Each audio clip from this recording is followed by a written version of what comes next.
Okay, welcome everyone to the INQA seminar for November the 12th. It gives me great pleasure to introduce Ilia Luchnikov to give today's seminar. Ilia is from the Technology Innovation Institute, which I think is in Abu Dhabi in the United Arab Emirates. And Ilia will talk to us about large-scale quantum annealing simulation with tensor networks and belief propagation. Over to you, Ilia. Thank you very much for kind introduction, and thank you very much for inviting me. It's a great pleasure for me to have a talk within your seminar. So today I'm going to talk about our recent work that has recently appeared in arXiv, like maybe 1.5 months ago, titled Large-Scale Quantum Annealing Simulation with Tensor Networks and Belief Propagation. And here's the plan of my presentation. So I'm going to start from a brief introduction in the tensor networks. Then I will turn to the graph tensor-network ansatz that we use to represent a state of a quantum annealer to scale the simulation. Next, I will turn to belief propagation algorithm that has been recently employed for approximate inference in tensor networks. And finally, I will demonstrate our numerical results that we obtained within this work. So first, what are tensor networks? Tensor networks are a class of ansatzes that used to represent high-dimensional data, similar, for instance, to neural networks. So the typical use case of tensor networks are many-body quantum physics computations. So they can be used to represent ground states, to represent short-time evolution of many-body systems, etc. They also used for representing solutions of high-dimensional partial differential equations, such as velocity fields and computational fluid dynamics. They used to compress weight matrices in deep neural networks, and sometimes they also used to perform a very high-dimensional linear algebra computations when it is possible, when those computations satisfy some restrictions. Okay, so tensor networks are composed of tensors. So let me define a tensor. For our goals, we need a very basic definition. So a tensor is just a multi-dimensional table with complex numbers. That's it. We use Penrose tensor diagrams to represent tensors as some geometric shape, a circle on this slide, for instance, and each index of a tensor is represented by a leg, by an edge coming from this tensor. Tensor networks, so tensors can be combined into a tensor network. So it can be defined, a tensor network can be defined just as a product of elements of a tensor, of elements of several two or more tensors. Indices of the some of indices of those tensors can be shared between them, and then we can contract a tensor network. Contraction of a tensor network is just taking a sum over shared indices. In terms of tensor diagrams, we can represent a tensor network and its contraction as follows.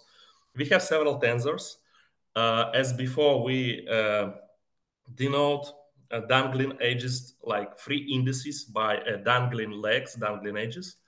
And shared indices we represent as edges that connect tensors. Then we can perform this summation and end up with a new tensor D that is the result of the contraction. So let us consider some common cases of tensor contraction that we meet in our daily life. So first one is just matrix vector multiplication, matrix-matrix multiplication. We can also take a sum over indices of the same tensor. For instance, we can compute a trace of a matrix as follows. So we can represent it in terms of tensor diagrams as follows. We can represent many body quantum states as a big tensor with a lot of legs, where each leg is responsible for a particular subsystem. Each leg enumerates degrees of freedom of a particular subsystem. We can combine those tensors, those many-body states into an objects, into tensor networks, and contract those tensor networks and get certain physical quantities, for instance, two-point correlators like it is shown on the slide. And so now let us turn to some complexity issues related to tensor networks, like memory costs, contraction costs, and etc. So the memory cost of a single tensor is just a number of elements, number of complex numbers in this tensor, or just a product of dimensions of a tensor. So if we want to compute the computational cost of a tensor network contraction, if we use the expression, the formula defined in the previous slide, where we just take a sum over all shared indices, the complexity of contraction is very easy to compute. So since that formula implies traversal of all possible combinations of all indices in a tensor network, then the complexity is just a product of dimensions of all the indices that you can see on the diagram. So very simple. However, like by looking on this expression, it's clear that it doesn't scale for large tensor networks. So for any reasonable size tensor network, it very fast explodes exponentially, and we would not be able to contract a large tensor network using this approach. And here also emphasize that this is kind of a naive contraction cost. So why it is naive? Because we can do slightly better. We can use divide and conquer strategy.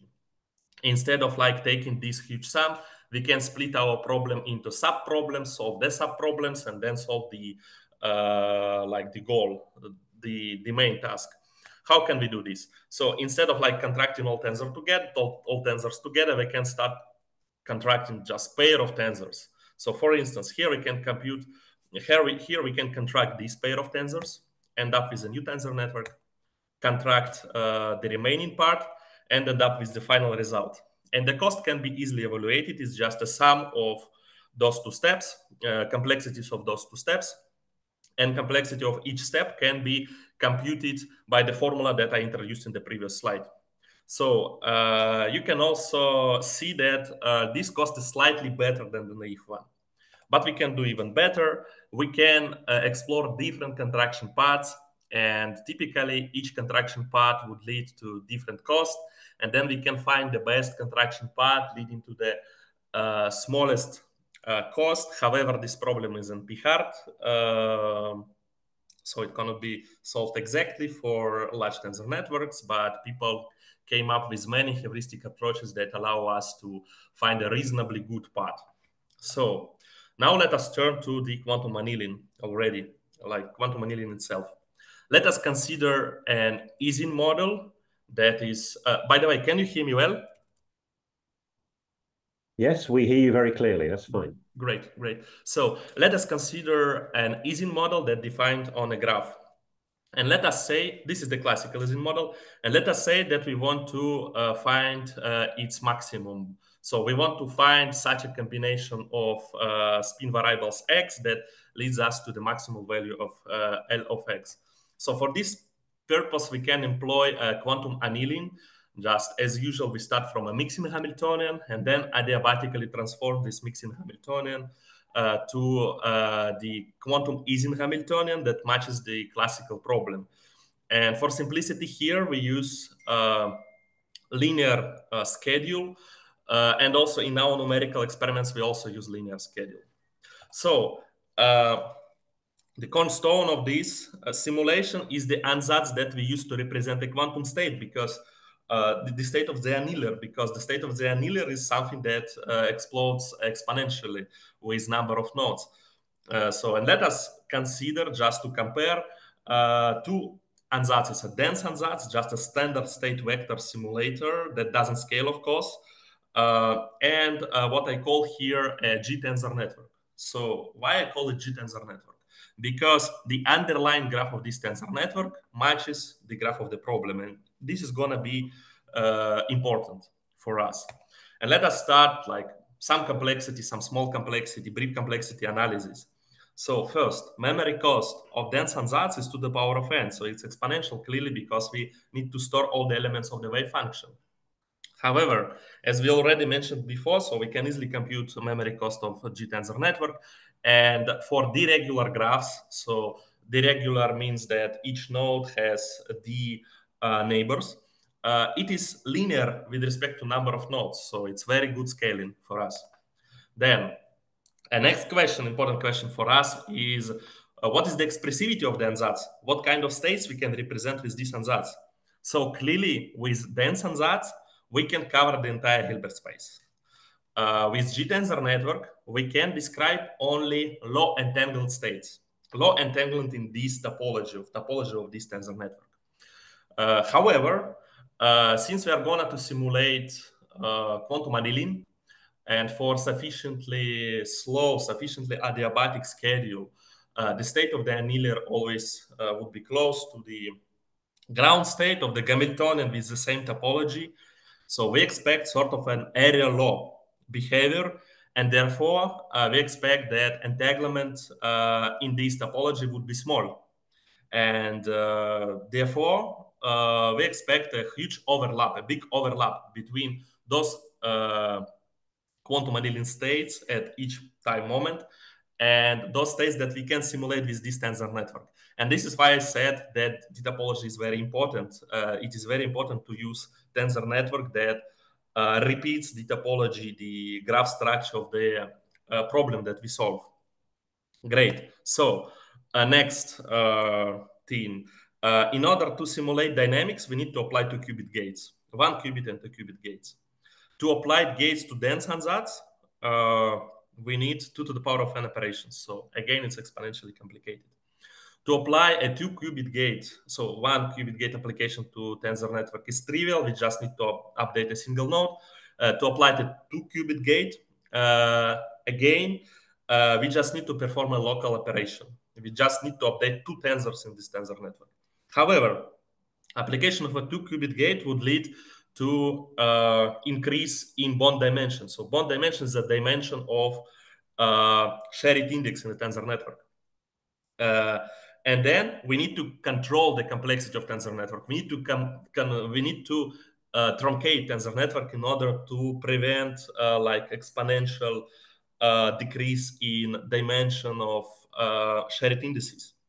So to do this efficiently, we need to find so-called canonical form, which is exponentially difficult to do for general tensor network, exponentially to do it exactly. But we're going to do it approximately a bit later. So final thing, we need to extract information about final state of the annealer. So for this, we need to evaluate local observables and we need to sample measurement outcomes. And again, for dense ansatz, it's going to be exponentially difficult. However, for G-tensor network, it is also exponentially complicated. And so as you can see, we have 2 like problematic points on the right part of the slide. So first is truncation of tensor network, and second is evaluation of local observables and measurements and measurement sampling. And we are going to solve it by using approximate techniques such as belief propagation. So let me now turn to a brief introduction into belief propagation technique. But before, let us talk a little bit why local observables are difficult to evaluate. Let us say that we have some state, a graph tensor network state, psi, and we want to compute some local observable O applied to some of the qubits of the system. So to do this, we just need to contract the following tensor network in the left bottom part of the slide, this tensor network. So where the bottom layer is just a psi, the top layer is a psi dagger, and we also have this observable here. So why it is complicated in general case?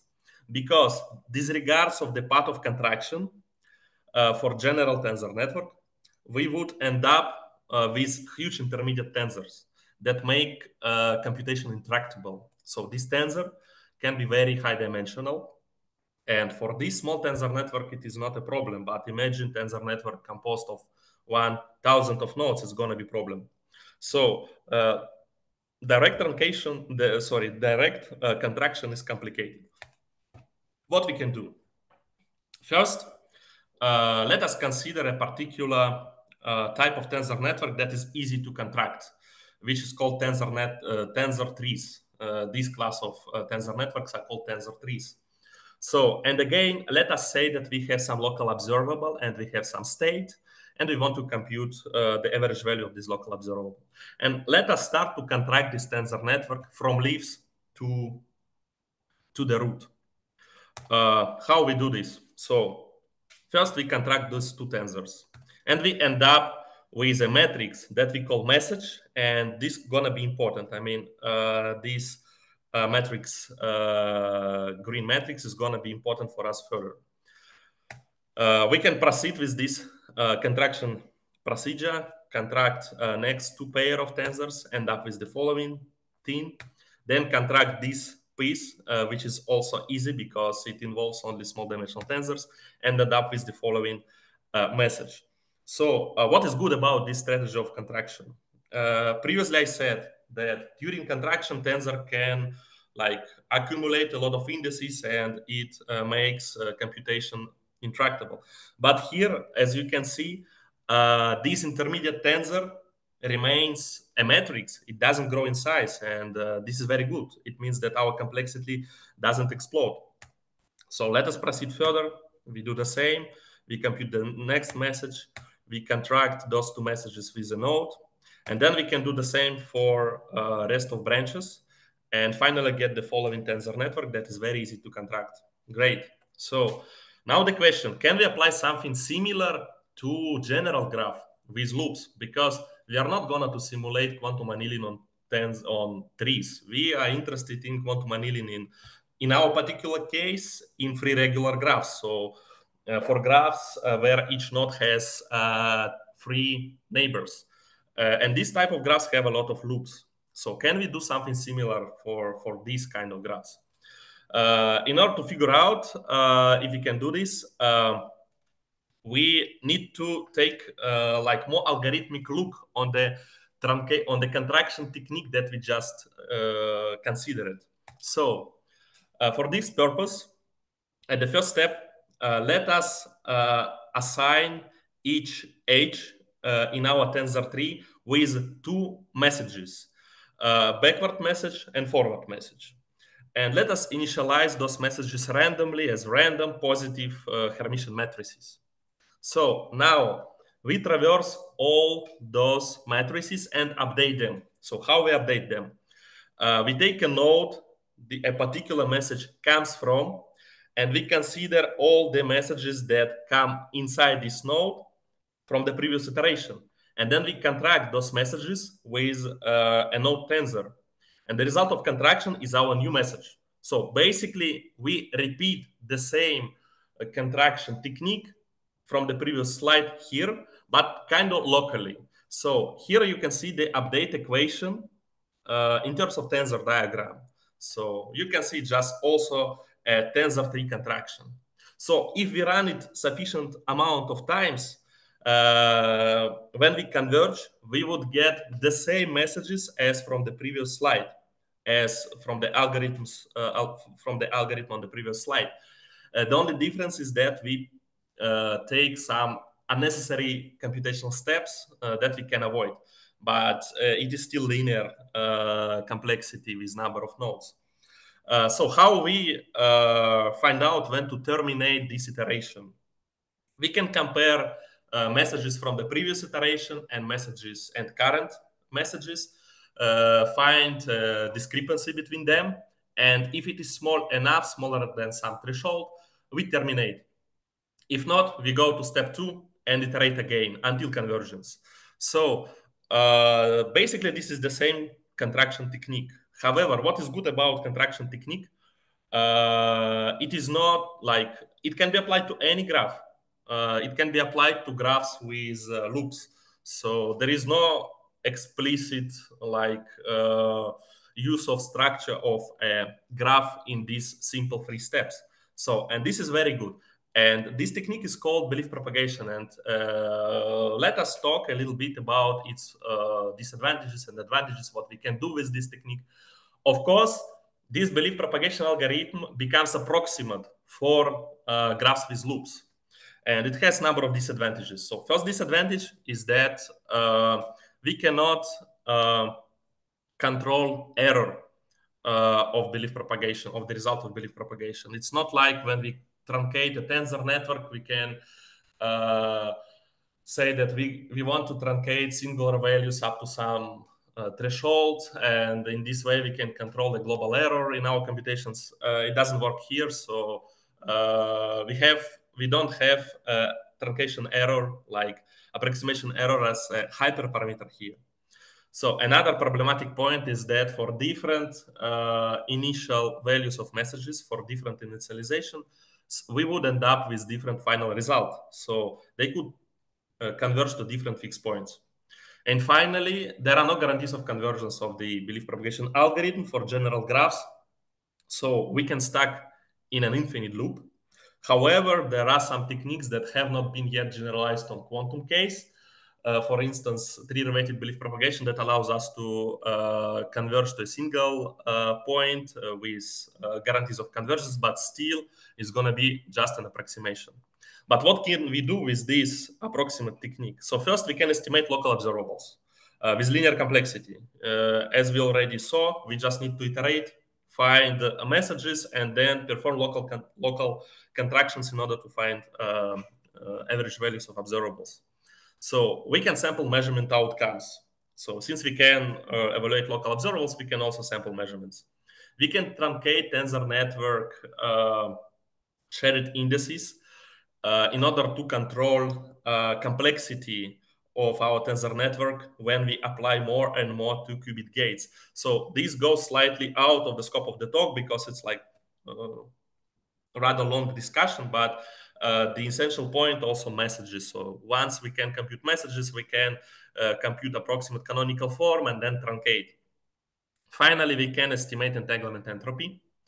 And so with all these subroutines, we already can try to simulate quantum annealing at scale, at least for the free regular graphs as we've done in this work. So this approximate contraction technique has attracted a lot of attention. So there are many recent papers that you can read about this approach if you are interested. And so now let us turn to actual numerical results. So here is like an overview of the largest numerical experiment that we performed. We considered a random QUBO task on a random free regular graph with 1,000 nodes or 1,000 of qubits. We considered almost 5 million of two-qubit gates. So we trotterized quantum annealing dynamics with trotter step equal to 0.5 and total time 640. So it's all like very close to adiabatic. So on the panel number B, you can see the actual graph that we considered. So we considered QUBO on this graph. On the panel number A, you can see a quantum annealing circuit that we simulated. So the huge tensor network above is just 10 layers out of 3,200 layers that we simulated. So it's pretty large simulation. And so we managed to perform this simulation and found an approximate solution by extracting information from the final state. By the way, since it's a random QUBO, so the result final state is not degenerate. And then in order to extract arg maximum, we just need to compute local observables, which slightly simplifies simulation. So we did this and found out that we got very good objective function value, which is almost the same as the best solution found among heuristics from MQLib. MQLib is a library with a lot of heuristics that are used for combinatorial optimization problems such as QUBO and MaxCut. So we managed to solve it with a very, very high accuracy. We also performed like extended benchmarks for this simulation. On the panel A, you can see the comparison of the energy found, objective function value found by our approach. By the way, we call it GTQA, which stands for Graph Tensor Quantum Annealing. So the horizontal black line is the energy that we found, and blue dots are different heuristics from MQLib.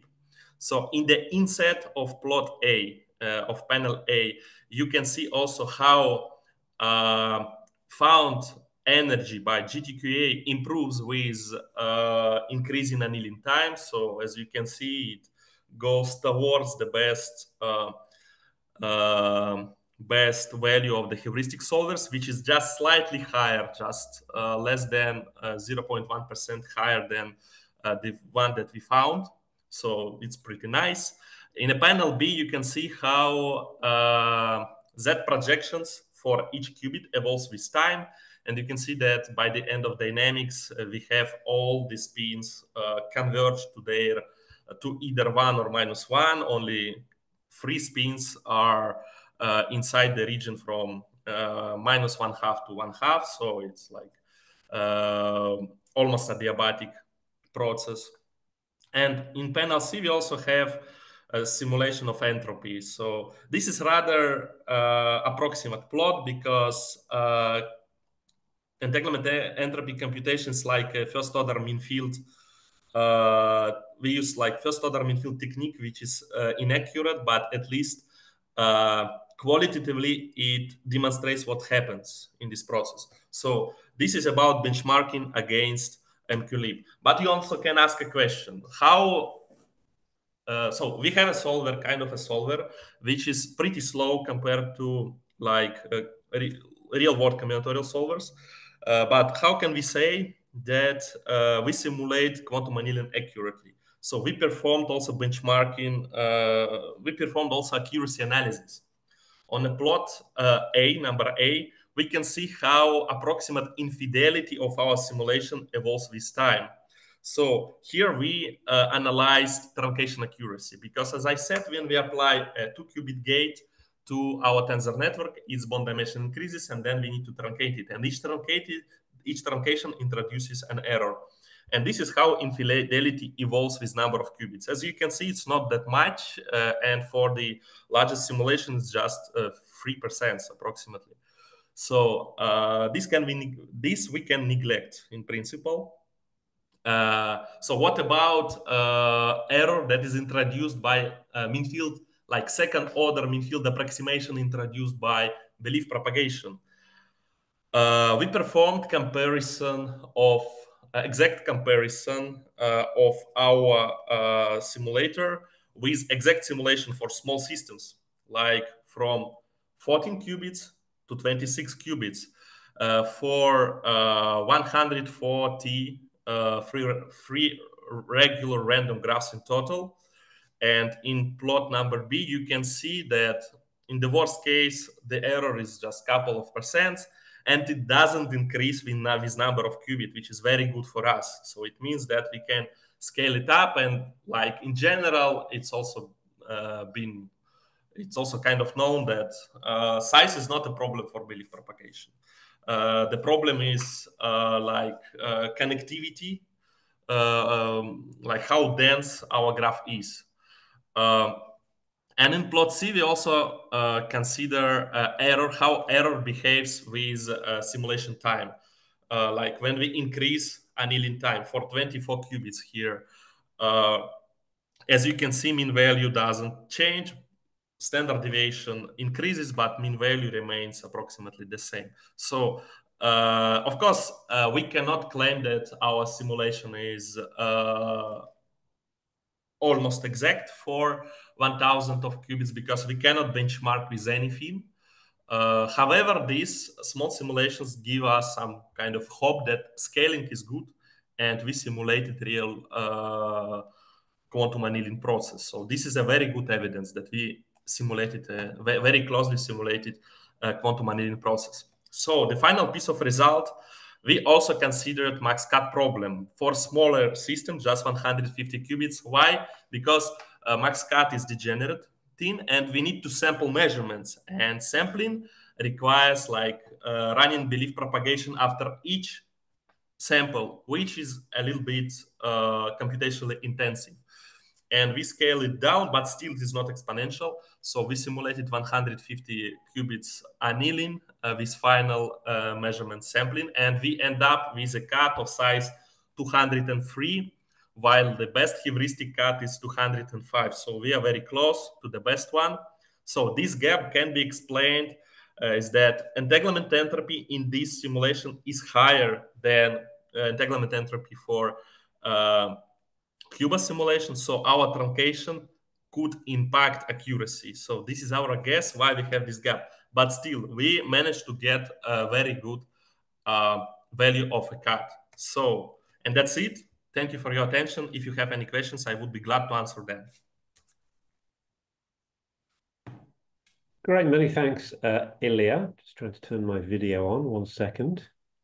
Here it comes. Good, yeah, excellent presentation. Thank you very much. Yeah, there was a question in the chat that came up during your presentation. Where is it? It's here. Why do we take random messages? I guess this is on the belief propagation aspects. Why do we take random messages instead of the real message from the tensor network? Was the question. I can explain, yes. So for tensor trees, it's pretty natural because we can initialize them by starting our contraction from leaves to the root. However, if we have loops, we don't have like the entry point. That's a problem. We have like nothing to start from. We need to have a single node connected to the rest of the graph by the single edge. Then we can do this. But since we cannot do it for general graph, we need to initialize them randomly. Did I answer the question? Yes, the asker of the question says that's clear in the chat. Excellent, good. Any other questions from anyone in the audience?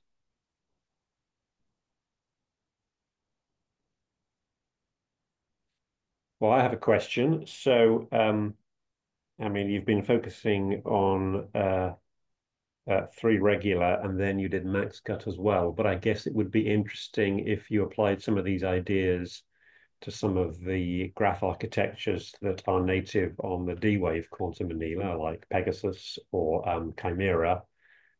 Is there scope for doing that?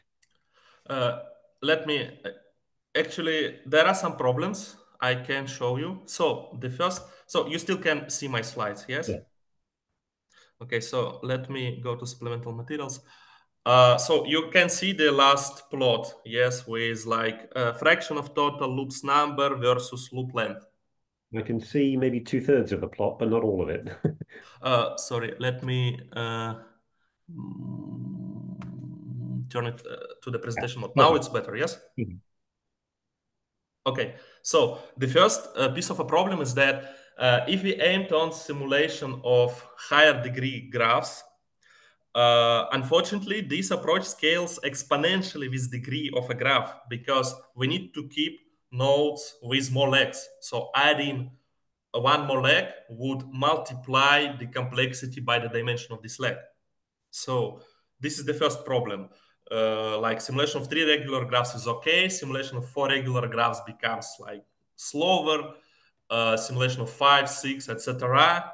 Or just general graph with high connectivity would be a bit of a problem.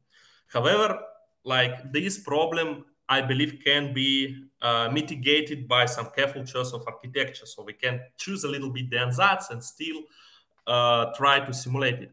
Another problem is that belief propagation works well for graphs with long loops because what kind of approximation do we have when we use belief propagation? So let us come back to the graph tensor network that we considered in the main presentation. So can you see this now? Yep.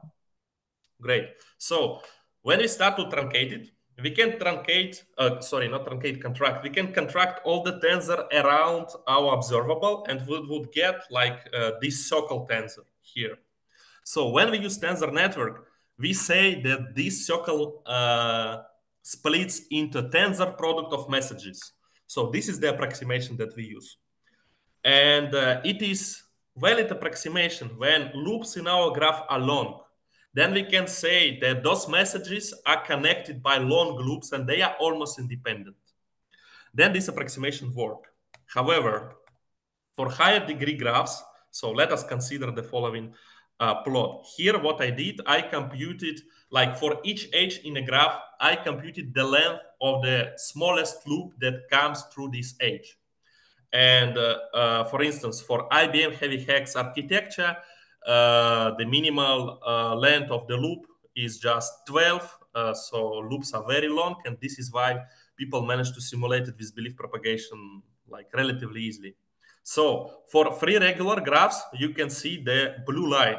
It is still quite long loops in the network. For four regular graphs, it goes to the left. So it becomes, so loops becomes shorter and accuracy of belief propagation becomes worse.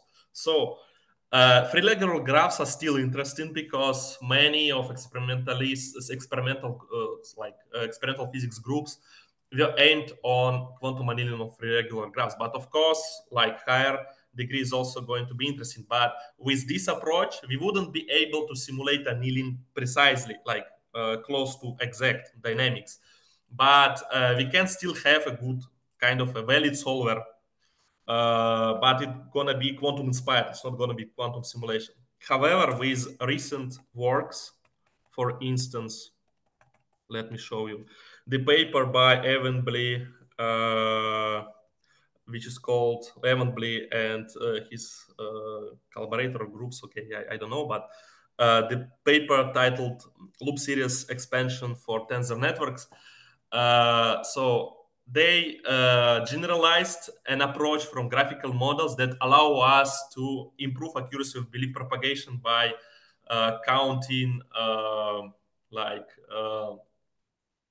by counting some additional correction terms in some expansion series, Taylor series expansion of local observables.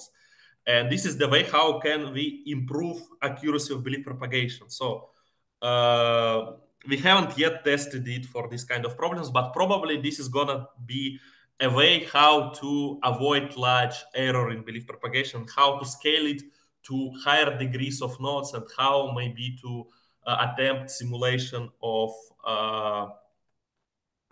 graphs that are implemented, for example, in D-Wave. So did I answer the question? Yes, that's all very clear. Thank you very much, Ilia. Good. I guess I need to read that that last paper you were citing. That sounds interesting. Good. Any other questions before we excuse me, before we round off? If not, let's thank Ilia again with a little round of applause from me on behalf of the audience. And I look forward to welcoming you to our next seminar next week, which the speaker will be Stefan Louise. So I'll see you all then. Thank you very much. Bye-bye. Enjoy the rest of your day. Thank you. Bye. Thank you for the invitation. Goodbye.